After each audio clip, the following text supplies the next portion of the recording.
18 మాసాల్లో అధికారం కోల్పోయిన తర్వాత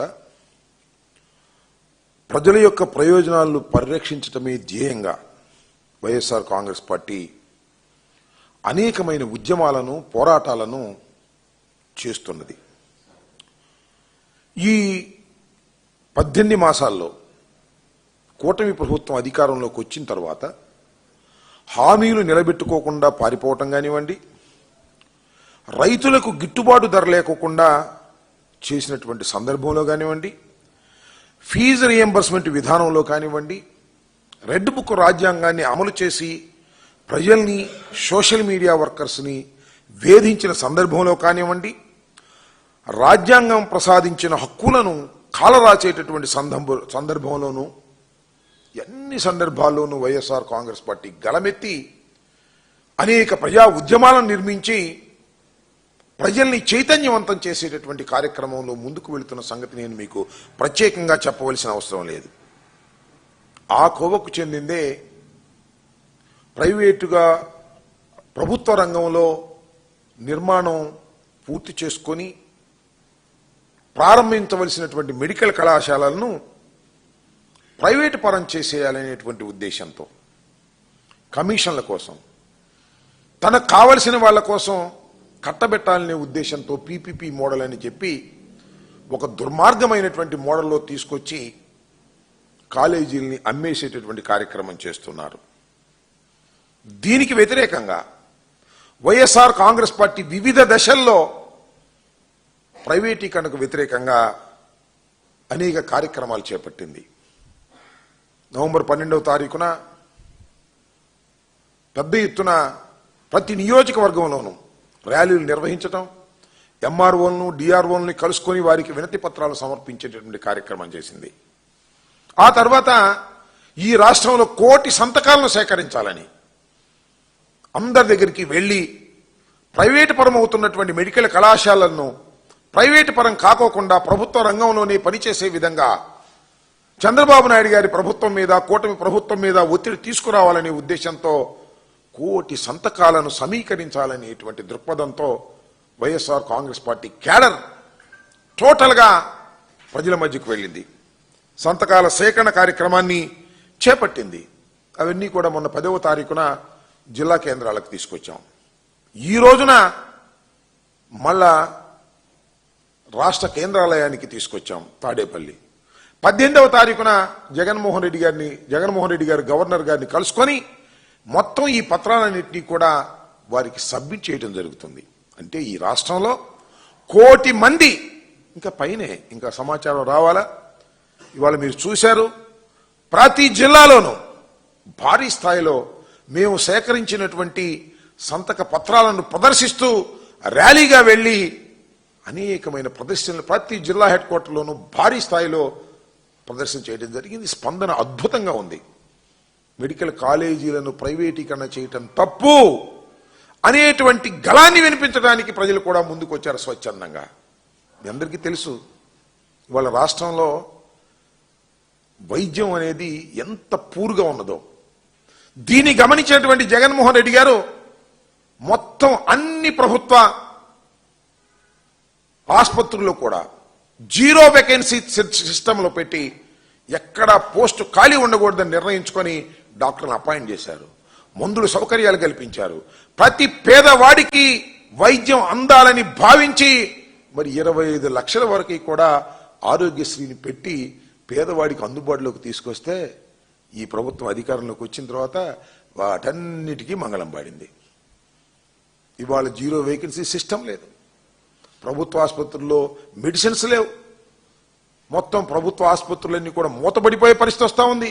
ఈ రకమైనటువంటి దుర్మార్గమైన కార్యక్రమం చేస్తూ మళ్ళా 10 మెడికల్ కళాశాలను ప్రైవేటు రంగపరం చేయడం కోసం పీపీపీ విధానం అని చెప్పేసి ఒక దోపిడీ విధానాన్ని తీసుకొచ్చి ఇవాళ ప్రైవేటు రంగంలోకి వారందరికీ కూడా కట్టబెట్టాలనేటువంటి ఒక దుర్మార్గమైన ఆలోచన చంద్రబాబు నాయుడు గారు చేయటం చాలా దురదృష్టకరమని కూడా ఈ సందర్భంగా నేను చెప్పదలుచుకున్నాను. దీని మీదనే పెద్ద ఎత్తున జిల్లాల్లోనూ, గ్రామాల్లోనూ, తాలూకాల్లోనూ, మండలాల్లోనూ పెద్ద ఎత్తున జన సమీకరణ చేసుకుని, సంతకాలు చేసుకుని, ప్రదర్శన చేస్తూ ముందుకు వెళ్తున్నటువంటి సందర్భాన్ని కూడా మీరు చూస్తున్నారు 18వ తారీఖున జగన్మోహన్ రెడ్డి గారు వెళ్లి గవర్నర్ గారికి ఈ కోటి సంతకాల పైచిలకు వచ్చినటువంటి వాటిని అన్నింటినీ కూడా వెళ్లి వారికి సబ్మిట్ చేసే కార్యక్రమం చేస్తాం. మీరు చూసినట్లయితే నాడు చంద్రబాబు నాయుడు గారు ఏమన్నారంటే సెల్ఫ్ ఫైనాన్స్ మీద సీట్లు ఇస్తా ఉంటే వైఎస్ఆర్ కాంగ్రెస్ ప్రభుత్వంలో ఇది అన్యాయం, అక్రమం, మేము అధికారంలోకి వస్తే ఈ సెల్ఫ్ ఫైనాన్స్ సిస్టమ్ 100 రోజుల్లో తీసేస్తాం, అన్ని కూడా కైమేర కోటాలోకి పెట్టేస్తామని ప్రగల్భాలు పెట్టారు. వాళ్ళు వచ్చారు, దాన్ని పక్కన పెట్టేశారు, దాని మీద చర్య తీసుకోలేదు. 100 రోజులని ప్రామిస్ చేసినటువంటి వాళ్ళు అది తీసుకోకపోతే తీసుకోకపోయారు. సెల్ఫ్ ఫైనాన్స్ సిస్టంతో ఇచ్చేటటువంటి సీట్లను పక్కన పెట్టేసి గవర్నమెంట్ పరం చేస్తామని చెప్పిన వాగ్దానం నెరవేర్చుకోలేకపోతే పోయారు. మెడికల్ కాలేజీలు మొత్తాన్ని అమ్మేసేటటువంటి కార్యక్రమం చేసేటటువంటి విధానానికి వాళ్ళ ప్రభుత్వం దిగజారిపోయిందని చెప్తా ఉన్నా. అదేమంటే ఇది పీపీపీ విధానం, ఇది ప్రైవేటు కళాశాలకు ఇవ్వటం కాదు, ప్రైవేటు వాళ్ళకి అప్పచెప్పటం కాదు, పీపీపీ విధానం గవర్నమెంట్ ఆధీనంలోనే ఉంటుంది అని చెప్పారు. దేనికి ఉంటుంది గవర్నమెంట్ ఆధీనంలో నాకు అర్థం కాలేదు. చాలా చిత్రమైన విషయం ఏంటో తెలుసా, 2 సంవత్సరాల పాటు అంట ప్రైవేటు వాడికి ఇచ్చేసినా కూడా, ఎవడన్నా నాబోటి వాడు కొనుక్కున్నా కూడా అక్కడ 550 బెడ్స్ ఆసుపత్రిలో మొత్తం సిబ్బంది జీతాలు నెలకి 5 కోట్లు ఉంటాయి. 5 కోట్లు నెలకి ప్రభుత్వమే కట్టిద్దంట. ఈ రకంగా 5 కోట్ల నుంచి 6 కోట్లు ఇది ప్రభుత్వమే కడుతుందంట 2 సంవత్సరాల దాకా. అంటే సంవత్సరానికి సుమారుగా 60 కోట్ల నుంచి 70 కోట్లు ప్రభుత్వం ఇస్తుందంట. అంటే 2 సంవత్సరాలు ఎంత, సుమారుగా 140 కోట్ల రూపాయలు మళ్ళా వారికి వెచ్చిస్తా ఉంటారు. అంటే ఇది ఒక బొనంజా ఇచ్చేటటువంటి కార్యక్రమం. ఎవరైనా ప్రైవేట్ కళాశాలలో కొనుక్కున్న వాడికి 2 సంవత్సరాల పాటు 140 కోట్ల రూపాయలు ఇది ఈ 4టికి కూడా ఇచ్చేటటువంటి కార్యక్రమం చేస్తున్నాడు. ఇది పెద్ద స్కామ్ కదా అని అడుగుతా ఉన్నా. ఆ విధంగా స్కామ్ చేసుకుని దానిలో కిక్ బ్యాక్స్ తీసుకొని దాని నుంచి లబ్ధి పొందాలనేటువంటి ఉద్దేశం. ఇదంతా దేనికి చేస్తున్నారు? పేదవాడి వైద్యాన్ని తాకట్టు పెట్టి పేదవాడికి ఉచితంగా వైద్యం అందుకోకుండా ఉండే విధంగా చేస్తున్నారు. పేద విద్యార్థులు చదువుకోవడానికి కూడా ఇవాళ దుర్మార్గమైన పరిస్థితికి నెట్టబడేటటువంటి కార్యక్రమం ఇవాళ పీపీపీ విధానం అని చెప్పి చేసేటటువంటి పద్ధతుల్లో చేస్తూ ఉన్నారు. అదే అంతేకాకుండా 50 ఎకరాలు ఉంటుంది మెడికల్ కళాశాలకి. ఇవాళ మనం ప్రారంభిస్తున్న వాటికి సంవత్సరానికి 100 రూపాయలు లీజ్ అంట. ఏమిటి అన్యాయం నాకు అర్థం కాల. ప్రైవేట్కి దోచిపెట్టేటటువంటి కార్యక్రమం. అది కూడా 33 సంవత్సరాలు లీజ్ అంట. ఆ తర్వాత కూడా పొడిగించుకోవచ్చు అంట.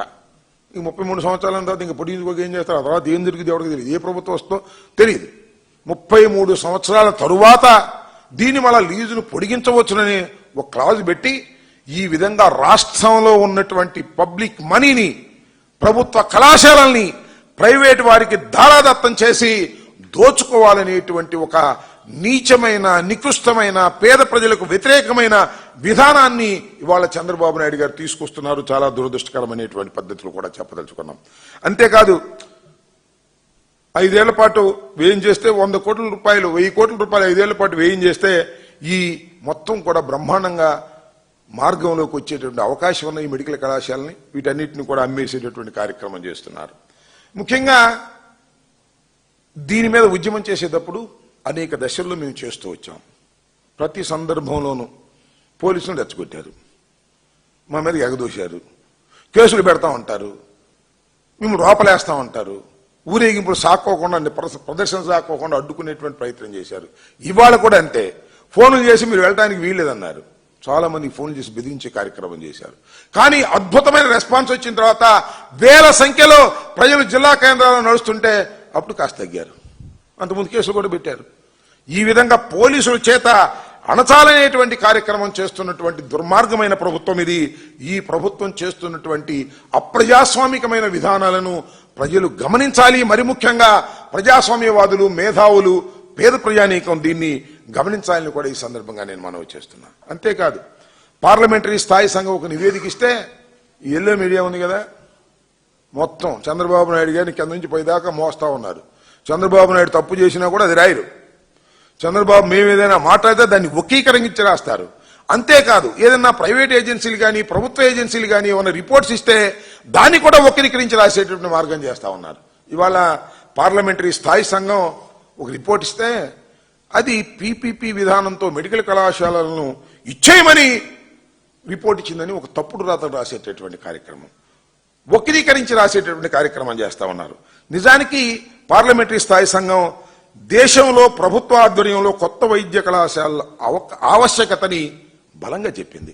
ఇవాళ దేశంలో పెరుగుతున్నటువంటి జనాభాకు సంబంధించి కానీ, అనారోగ్యానికి గురవుతున్న జనాభాకు సంబంధించి కానీ, పేద ప్రజలను ఆదుకోవాలంటే ఖచ్చితంగా ప్రభుత్వ రంగంలో వైద్య కళాశాలలు మరిన్ని రావాలి అని దానిలో చాలా స్పష్టంగా చెప్పేటటువంటి కార్యక్రమం చేసింది. అంతేకాదు వచ్చే 5 ఏళ్లలో 75,000 మెడికల్ సీట్లు పెరిగితే తప్ప విద్యార్థులకు కుదరదు, లేకపోతే వాళ్ళు వలసపోయే ప్రమాదం ఉంది. ఇతర దేశాలకు వెళ్ళి చదువుకున్నారు, కొన్ని చోట్ల రష్యా పోతున్నారు, కొన్ని చోట్ల మరొక దేశం పోతున్నారు. అక్కడ లాంగ్వేజ్ రాకపోయినా ఆ లాంగ్వేజ్ నేర్చుకొని రాసి పరీక్షలకు వెళ్ళేటటువంటి కార్యక్రమం చేస్తున్నారు. కాబట్టి మన దేశంలో చదువుకోవాలంటే వైద్య కళాశాలలు పెరగాలి, సీట్లు పెరగాలి అని ప్రభుత్వ రంగంలో చెప్తా ఉంటే వీళ్ళు మాత్రం అమ్మేసుకోమన్నట్టుగా చెప్పేటటువంటి కార్యక్రమం చేస్తున్నారు. అందువల్ల ఇవాళ జరుగుతున్నటువంటి ఈ విధానాన్ని పూర్తిగా వ్యతిరేకిస్తూ వైఎస్ఆర్ కాంగ్రెస్ పార్టీ చేపట్టినటువంటి అనేకమైన విషయాలు మీ దృష్టికి తీసుకురావడం జరిగింది. వైద్య కళాశాలలో వచ్చేవారి కేవలం అయితే ఈ పార్లమెంటరీ స్థాయి సంఘం ఒక రికమెండ్ చేసింది, పీపీపీ విధానంతో ఎవరైనా మెడికల్ కళాశాల పెడితే వారికి పన్ను రాయితీ ఇవ్వండి అని చెప్పారు తప్ప ఏకంగా ఉన్న కళాశాలను అమ్మేసేయమని మాత్రం చెప్పలేదు. ప్రభుత్వ కళాశాలలు మరిన్నిగా రావాలి, మరిన్ని సీట్లు పెరగాలి, వైద్య అవసరాలను తీర్చడం కోసం మరిన్ని డాక్టర్స్ మన రాష్ట్రంలో మన దేశంలో ఉద్భవించాలి అనేటువంటి కార్యక్రమాన్ని చేస్తే ఇది కేవలం స్థాయి సంఘం ఆటోమేటిక్ గా వీళ్ళందరినీ కూడా బలపరిచింది. చంద్రబాబు నాయుడు గారి పీపీఈ విధానం అద్భుతంగా ఉంది, బ్రహ్మాండంగా ఉంది, దాన్ని బలపరిచింది అని తప్పుడు ప్రచారం చేసే కార్యక్రమాలకి దిగజారిపోతున్నారు. నేను ఒకటే మనవి చేస్తున్నా, ఇవాళ 1 కోటి సంతకాలని మేము మొదలెడితే 1 కోటి కన్నా ఎక్కువైపోయాయి. ప్రజల్లో విపరీతమైన స్పందన ఉన్నది. ఈ ప్రభుత్వం చేస్తున్నటువంటి విధానాలు తప్పు అని గలమెత్తుతున్నారు రాష్ట్రంలో ఉన్నటువంటి ప్రజానీకం. ఇప్పటికైనా ఈ రాష్ట్ర ముఖ్యమంత్రి కమిషన్ల కోసం ప్రైవేటు వ్యక్తులకు దారాదత్తం చేయాలనే ఉద్దేశంతో వైద్య రంగాన్ని సర్వనాశనం చేసే కార్యక్రమంలో ఉన్నటువంటి ప్రభుత్వ మెడికల్ కళాశాలని ప్రభుత్వాలకు నుంచి ప్రైవేటు పరానికి దారాదత్తం చేయాలనేటువంటి నిర్ణయాన్ని పునరాలోచించుకోకపోయినట్లయితే మీకు తగిన శాస్తి చెప్పే విధంగా ప్రజలు సిద్ధమవుతున్నారనే విషయాన్ని దయచేసి గమనించాలని, అలా చేయకపోతే మీకు చాలా ప్రమాదం అని కూడా ఈ సందర్భంగా నేను హెచ్చరించదలుచుకున్నాను. అన్ని చోట్ల అద్భుతంగా జరిగింది. వాళ్ళ చాలా 18 మాసాల్లోనే ఇంత ప్రజా వ్యతిరేకత పెరిగిందనే విషయాన్ని పాపం చంద్రబాబు నాయుడు గారు కూటమి ప్రభుత్వం గమనించలేకపోతే వారి కర్మ తప్ప. ఇప్పటికైనా ప్రజా ఉద్యమాల ఒత్తిడికి మీరు లొంగి సరైన మార్గాన్ని ఎంచుకొని ప్రైవేటు రంగానికి కట్టబెట్టాలని ప్రభుత్వ వైద్య కళాశాలను మీరు తీసుకునేటటువంటి నిర్ణయాన్ని వెనక్కు రావాలని, రాకపోతే దీనికి తగిన మూల్యం మీరు చెల్లించక తప్పదని ఈ సందర్భంగా చెప్పదలుచుకున్నాను.